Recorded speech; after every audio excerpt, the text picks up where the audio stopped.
ગીર ગઢડાના જૂના ઉગલામાં મતદારોના નામ કમી કરવા અરજી થઈ છે। 100થી વધુ મતદારોના નામ કમી કરવા અરજી થઈ છે।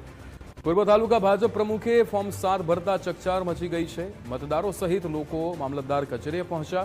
ગ્રામજનોમાં રોષ છે। લોકશાહી ખતમ થવાનો આક્ષેપ લગાવાયો છે। પોલીસ અને અધિકારીઓ તપાસ હાથ ધરશે।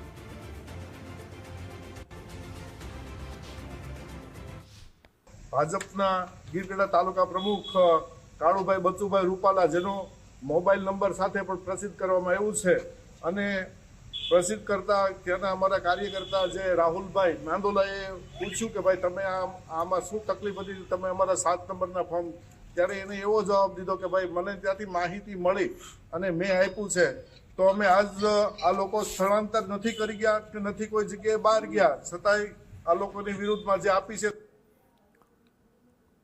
જૂનાગઢમાં એસઆઈઆર કામગીરીમાં ફોર્મ 7 મુદ્દે રાજકીય ગરમાવો આવ્યો છે। ભાજપના નગરસેવકની ફોર્મ 7 મુદ્દે પીછેહટથી ગરમાવો આવ્યો છે। ભાજપના નગરસેવક પ્રવીણ વાઘેલાએ 300થી વધુ ફોર્મ ભર્યા છે। મુસ્લિમ મતદારોના નામને કાઢવા પ્રાંત અધિકારીને અરજી કરાઈ છે।